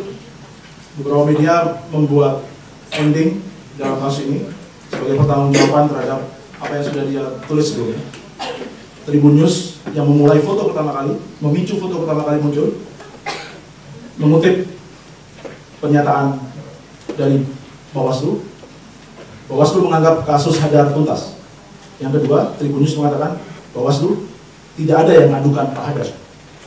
Tadi JPNN, sekarang Tribun News, media yang men-trigger dan dikutip oleh SCTI. Bagaimana dengan Satu News yang memunculkan pertama kali nama Hadar? Dia tadi menyampaikan bantahan full version tanpa dia sanggah lagi. Jadi semua penjelasan KPU dia tayangkan mentah-mentah. Sekarang pertanyaan saya dari tadi nggak dijawab, saya nggak ada masalah, saya ulang lagi. Bagaimana SCTI mengakhiri ending kasus yang terbukti tidak ada ini? Saya ingatkan Undang-Undang Pers Nomor 40 Tahun 99 Pasal 4, kemerdekaan pers dijamin sebagai hak asasi warga negara pada poin 2. Terhadap pers nasional tidak dikenakan penyensoran, pemodelan, dan pelarangan penyiaran. Untuk menjamin kebebasan pers nasional punya hak mencari, memperoleh, dan menyebarluaskan gagasan informasi. Dan seterusnya. Ya. Dan pers wajib melayani hak jawab, pers wajib melayani hak koreksi di pasal 5 ini. Hak koreksi adalah hak setiap orang untuk mengoreksi dan membetulkan kekeliruan informasi yang diberitakan oleh pers, baik tentang dirinya maupun tentang orang lain. Jadi saya pikir, saya kembali kepada tuduhan saya yang awal, ada itikat buruk, dan saya minta Dewan Pers tidak hanya menonton, tapi juga mereview dan memberikan judgement terhadap satu. Poin pertama adalah pelecehan terhadap seruan Dewan Pers tentang kewajiban nonaktif bagi wartawan yang menjadi tim ses politik, dan yang kedua adalah sebuah itikat buruk yang dipertunjukkan oleh redaksi SCTI dengan bukti-bukti yang tadi saya sampaikan, dan tidak bisa dijawab tentang dari mana sumber kredibel selain hanya mengandalkan laporan satu orang yang dibantah 2 kali oleh 2 media, oleh Bawaslu sendiri, sehingga satu SCTI melawan satu JPNN dan satu Tribun News. Saya nggak tahu, bisa saja yang 2 juga salah.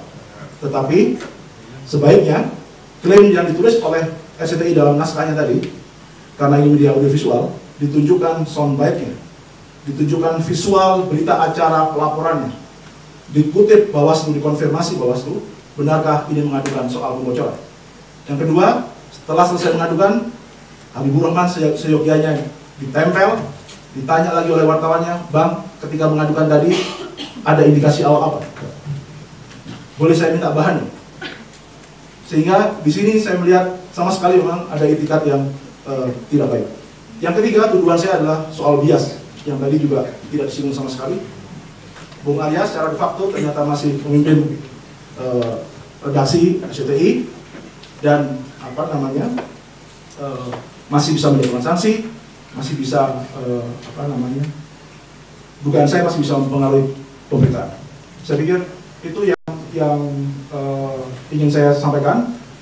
Yang terakhir, karena topiknya adalah saya ingin menyampaikan sebagai bagian dari independen susun. Pada tanggal 30 Mei, KPI menulis surat peringatan kepada RCTI. Ini jauh sebelum soal baca pres. Yang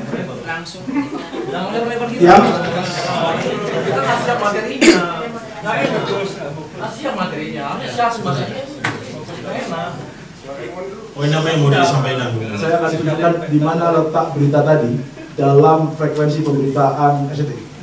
Jadi sangat terkait dengan. Saya memulai dulu dengan peringatan KPI tanggal 30 Mei 2014 yang meneliti berita-berita RCTI dari tanggal 19 hingga 25 Mei. Diteliti dan kemudian disimpulkan oleh KPI tidak diperhatikan netralitas isi siaran dan prinsip-prinsip jurnalistik. Sekarang saya akan buka rundown RCTI setelah peringatan itu dikeluarkan, yaitu dari tanggal 1 Juni sampai tanggal 29 Juni. Warna merah yang saya tunjukkan berarti adalah warna merah adalah pemberitaan tentang satu capres dan warna hijau adalah pemberitaan. Saya kasih waktu 2 menit dan dia agar dia rumuskan poinnya. Enggak, nanti Bung bisa jawab. Kalau Anda jangan ikut. Ini soal etis ya. Anda jangan ikut. Nanti bisa ya. Oke, Bung Arya, sebentar Anda bersabar. 2 menit Bung Dandi, to the point ya. 2 menit. Jadi tanggal 30 Mei setelah diberikan surat peringatan oleh KPI tentang RCTI yang tidak netral selama proses Pilpres. Pada bulan Juninya, rundown inilah yang saya akan tunjukkan. Merah berarti kecenderungan pemberitaan pada satu capres dan hijau adalah capres yang lain. Silakan Anda simpulkan sendiri. Tanggal mungkin bisa kelihatan ya. Tanggal 4 Juni. Tanggal 2 Juni, tanggal 3 Juni, 4 Juni, 5 Juni, 6 Juni, 7 Juni, 9 Juni, 10 Juni, 11 Juni, 12 Juni, 14 Juni, 15 Juni, 16 Juni, 18 Juni, 19 Juni, 20 Juni, 21 Juni, 22 Juni, 24 Juni, 26 Juni, 28 Juni, dan 29 Juni. Terima kasih, selamat sore. Assalamualaikum warahmatullahi wabarakatuh. Terima kasih. Saya beri kesempatan buat Bung Arya untuk yang pertama tadi dikatakan oleh Bung Dandi bahwa acuan kami Tribun News itu acuan Dandi, Alex itu untuk kasus kita ini ya. Tadi kami beritahu bahwa acuan kami Bawaslu Habibur Rahman, bukan Arif. Jadi bukan Tribun News. Sebentar, saya paham. Saya ngomong, Anda tenang dong, slow. Tadi Anda ucap seperti itu. Anda nggak boleh ngomong lagi. Ini urusan terakhir saya. Yang kedua, KPI kemarin mempresentasikan di Dewan Pers mengenai tayangan-tayangan. Saya minta maaf, ternyata RCTI udah bagus katanya. 19 berita Jokowi JK, walaupun kutip pernyataan saya resmi, walaupun RCTI ditolak tim Jokowi untuk ikut meliput Jokowi, tapi kami punya berita Jokowi JK 19 berita selama 3 hari, 18 berita positif, 1 berita negatif. Laporan dari mana? Dari KPI. Itu fakta. Jadi yang lainnya nanti diperdebatkan panjang susah. Nanti saya nggak siap lagi bahannya. Saya rasa itu saja dan udah jelas. Jadi saudara yang teman saya yang wartawan saya yang bikin itu udah jelas. Tuh fitnahnya banyak banget. Bilang begitu, tidak ada ini, dia berdebat seakan-akan dia panik, nggak ada sama sekali. Dia berdebat rapatnya nggak pernah. Karya wartawan yang tidak pernah ikut evaluasi dan budgeting. Itulah saudara Raymond. yang sini, nggak pernah. Tidak pernah komplain. Komplainnya begini, dan itu hanya dibaca oleh lingkungan produser. Artinya apa? Artinya hanya bikin gosip dan bikin fitnah aja. Bikin fitnah doang kejadian di lingkungan perusahaan. Jadi nggak ada hubungan SP3 dengan urusan penayangan pemberitaan. Nggak ada. Itu adalah masalah dia fitnah terhadap newsroom dan manajemen. Itu saja. Soal tadi bias apa semua ya, itu bisa diperdebatkan. Saya rasa itu saja, Bu. Thank you, Ran. Ya, terima kasih, Bung Aryo. Kita beri tepuk tangan buat keluarga. Jadi saya klarifikasi karena terkait dengan konten yang saya pikir salah kutip tadi. Beliau salah mengutip saya. Dua berita yang saya rujuk ini, Tribun News, Bawaslu menghadap kasus hadap tuntas dan tidak ada aduan tentang Pak Hadad. Juga berita CPNN yang saya rujuk ini, sampai tanggal 12 Juni tidak ada laporan, itu bukan dari Arief Puyono. Dan saya sudah berhenti menyebut nama Arief Puyono. Yang saya sebut adalah Ketua Bawaslu Muhammad. Ada tiga-tiganya yang diberita tadi. Tadi dikatakan oleh dia bahwa Tribun News yang jadi acuannya RCTI. Itu tadi, dulu lupa, mungkin udah ketuaan kali nggak tahu. Thank you, Bos. Oke, saya tunjukkan itu yang dimaksud. Sebentar, saya tunjukkan yang maksud itu. Cukup, Pak. Cukup ya. Saya tunjukkan yang maksud itu. Thank you, Pak. Makasih, Pak. Yang dimaksud oleh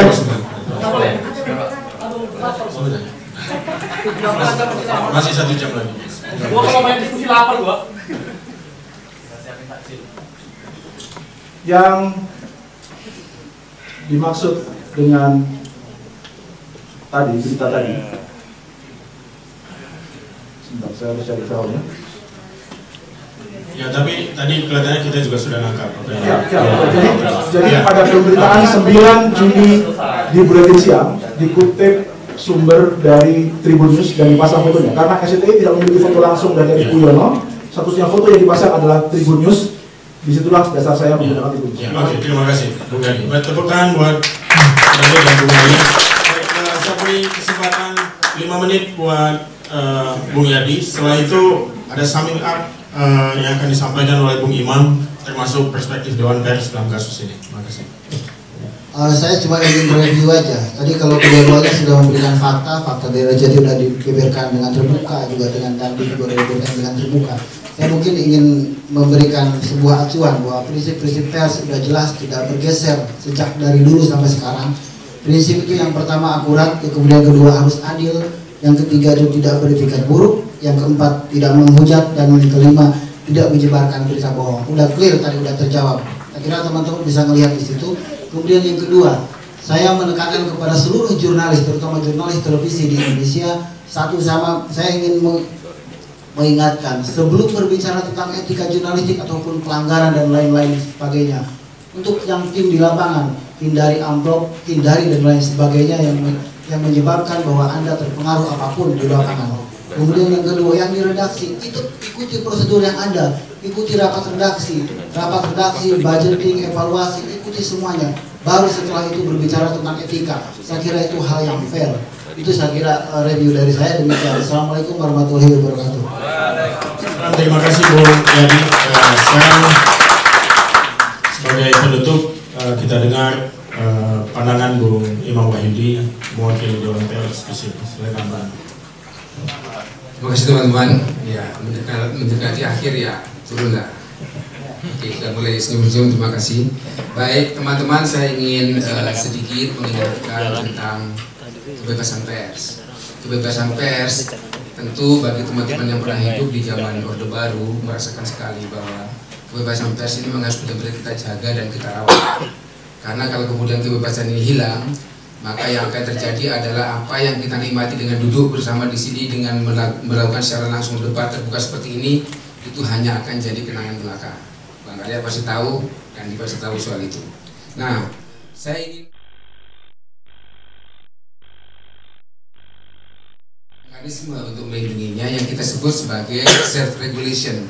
Jadi, kalau dulu aturan pers itu dibuat oleh pemerintah dan dikontrol oleh pemerintah, maka yang terjadi sekarang aturan-aturan tentang pers itu dirumuskan sendiri oleh masyarakat pers dan berdasar pasal 15 Undang-Undang Pers itu difasilitasi oleh Dewan Pers.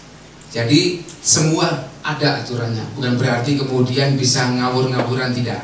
Jadi contohnya aturannya misalnya salah satunya semua orang kan menurut undang-undang boleh membuat perusahaan pers, tapi tidak semua perusahaan bisa disebut perusahaan pers. Nah, kemudian ada kode etik jurnalistik dan lain-lain yang membedakan bahwa kemudian sebuah karya jurnalistik itu bisa berbeda dengan karya pamflet dan seterusnya. Kita tentu masih ingat sekarang ada kasus Obor Rakyat dan sebagainya, di mana Dewan Pers sudah memberikan pendapat bahwa itu bukan produk pers. Nah, kemudian aturan apa yang dipakai? Banyak sekali yang sudah dirumuskan. Salah satunya adalah yang telah ditandatangani oleh sejumlah pemilik media yang menguasai sekitar 80% pasar, dan di antara yang menandatangani itu adalah petinggi-petinggi televisi yang sekarang ikut berpartisipasi dalam kontestasi politik, termasuk MNC Group, termasuk TV One, termasuk juga Metro. Semuanya pemiliknya bertanda tangan. Apa yang ditandatangani dalam Piagam Palembang 4 tahun yang lalu itu adalah, pertama adalah kode etik jurnalistik, artinya pemilik concern dan bertanggung jawab untuk pelaksanaan kode etik jurnalistik.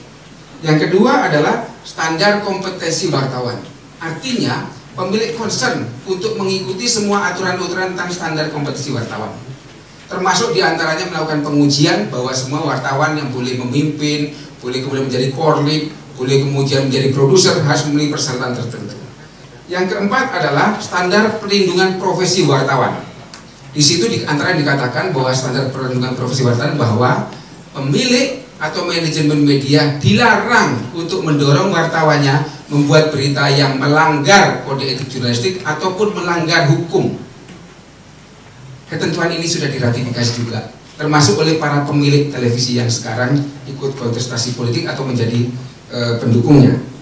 Nah, kemudian berdasar amanat undang-undang pula, Dewan Pers dalam rangka menjaga kemerdekaan pers itu bisa membuat produk-produk yang lain, termasuk diantaranya membuat seruan Dewan Pers. Seruan Dewan Pers diserukan kepada para pemilik, para pemimpin redaksi ataupun wartawan yang menjadi tim sukses ataupun menjadi caleg untuk mengundurkan diri sementara atau mengundurkan diri secara permanen. Ini adalah seruan yang tentu ada asbabun nuzulnya, ada semangatnya. Semangatnya adalah bahwa ini dibuat supaya redaksi itu tetap steril, tidak ada infiltrasi, tidak ada campur tangan. Jadi alhamdulillah tadi sudah disampaikan oleh Bung Arya bahwa sudah mengundurkan diri sejak tahun 2013. Tetapi mudah-mudahan bahwa mengundurkan diri itu seperti disampaikan, alhamdulillah disampaikan bahwa sudah mengundurkan diri, tidak ikut cawe-cawe di rapat redaksi. Dan ini juga ingin saya sampaikan kepada teman-teman bahwa seandainya kan tadi sudah dikatakan Bung Arya bahwa beliau konsisten melakukan perbaikan, konsisten untuk menjaga seperti yang diamanahkan itu, maka kalau teman-teman memang merasa ada infiltrasi, tekanan, silahkan melapor ke Dewan Pers, karena salah satu tugas dari Dewan Pers adalah menjaga kemerdekaan pers dari campur tangan siapapun sebelum kemerdekaan ini dicolong atau dirampas ke orang lain. Nah, kemudian yang lain adalah bahwa tadi diminta bahwa bagaimana pendapat Dewan Pers soal kasus ini. Dalam kasus-kasus tertentu yang diadukan, Dewan Pers akan selalu melalui mekanisme pengujian dan kemudian memberikan adjudikasi. Kemudian dia harus memberikan penilaian dan kemudian memberikan rekomendasi. Penilaian, kemudian adjudikasi dan seterusnya itu dilakukan benar-benar dengan sangat teliti dan melibatkan semua anggota Dewan Pers untuk pemutusan akhirnya. Jadi tidak bisa saya berikan sekarang. Tetapi tadi ada pengaduan dari Bung Arya juga soal perilaku wartawan, dan ada dari Bung Dani soal ini. Nanti akan kita tangani. Satu lagi, pencurian rundown. Pencurian rundown. Nah, kalau itu mungkin di luar itu persoalan itu ya. Jadi kalau soal hukum perusahaan silahkan yang kita tangani adalah persoalan pers. Kemudian yang lain adalah saya ingin mengingatkan. Tempatnya di Mabes Polri, silakan. Saya tunggu. Kemudian yang lain saya ingin sedikit memberikan gambaran. Jadi pada beberapa tahun yang lalu, kalau nggak salah 3 tahun yang lalu, itu ada seorang artis yang mengadu ke sini karena dia diberitakan oleh salah satu tabloid bahwa dia menikah siri dengan seorang bupati di Kalimantan. Nah, kemudian diadukan karena sumbernya tidak jelas. Sumbernya berdasar gosip, tapi si artisnya diminta konfirmasi. Nah, kemudian akhirnya waktu itu berdasar proses mediasi diputuskan bahwa media yang bersangkutan itu ini saya tidak memfonis bahwa itu bukan, saya ingin gambaran bahwa yang namanya proses untuk mendapatkan narasumber dan menguji narasumber itu merupakan hal yang mutlak. Jadi pada waktu itu Dewan Pers memutuskan bahwa si tabloid ini bersalah karena tidak mengikuti standar dan prosedur jurnalistik. Karena pada dasarnya standar dan prosedur jurnalistik itulah yang membedakan antara dia produk jurnalistik atau tidak. Nah, kemudian si tabloid yang bersangkutan memenuhi itu dan kemudian memuat hak jawab dan seterusnya. Tetapi apa yang terjadi kemudian? Beberapa waktu lalu ketika si artis menjadi caleg, terbukti bahwa dia ternyata menikah dengan si bupati. Dalam konteks itu adalah ini di luar persoalan prosedur pers. Sekali lagi, meskipun seandainya Anda mendapatkan informasi bahwa itu seolah-olah benar fakta, tetapi fakta jurnalistik itu harus dibuktikan. Jadi kebenaran jurnalistik itu bukan kebenaran mutlak, tapi kebenaran fungsional. Kebenaran fungsional itu dari mana? Bisa dari narasumber yang kredibel, bisa dari bukti-bukti yang kredibel, dan seterusnya, dan kemudian terbuka untuk diralat, terbuka untuk disempurnakan, terbuka untuk kemudian diakui kalau kemudian salah. Jadi sekali lagi saya ingin mengingatkan itu karena ini harus menjadi pedoman kita semua supaya tidak ada alasan bagi siapapun untuk mencurigai atau kemudian menganggap bahwa kebebasan pers sudah kebablasan atau kemudian merugikan pihak-pihak yang lain. Jadi mungkin itu yang ingin saya sampaikan. Sekali lagi kami sangat menghargai ada kesediaan dari Bung Arya, Bung Dandi, dan juga kesediaan teman-teman yang ada di sini, dan kebetulan ini disiarkan langsung melalui live streaming sehingga semua orang bisa belajar. Artinya ya sekali lagi, apapun yang kita capai sekarang adalah yang paling hebat adalah bahwa kita sudah belajar dari banyak kasus dan belajar untuk bersikap elegan, tidak lagi kemudian saling menghujat atau kemudian saling menihilkan satu sama lain, tapi yang paling penting adalah kita bisa saling menghargai dan kemudian melalui dialektika ini kita akan mendapatkan satu kesempatan, yaitu kesempatan belajar untuk menjadi lebih baik. Dan saya bangga dengan teman-teman semuanya, kepada semua yang hadir di sini. Terima kasih. Assalamualaikum warahmatullahi wabarakatuh. Terima kasih, itu tadi tausiah dari Imam Wahyudi menjelang buka puasa. Sekali lagi saya kira poinnya tadi kita sama-sama sudah catat dan Imam sudah membuat semacam rangkuman. Silakan para hadirin juga saya kira punya catatan masing-masing atas diskusi dan debat pada hari ini. Saya lagi Dewan Pers mengucapkan terima kasih kepada Bung Arya. Saya kira satu-satunya pemret yang berani langsung berhadapan dengan juga Bung Dandi yang cukup aware dengan persoalan-persoalan penggunaan frekuensi publik. Buat pada hadirin juga yang telah hadir jauh-jauh, saya tahu ada yang dari Bekasi, itu yang di belakang ketawa-ketawa itu nunggu buka puasa juga. Mari sama-sama kita jaga kebebasan pers ini dan kita berharap setelah pemilu dengan kekuasaan yang baru, suasana seperti ini tetap bisa terjaga. Sekali lagi terima kasih atas kehadirannya. Diskusi dengan demikian kita tutup. Assalamualaikum warahmatullahi wabarakatuh.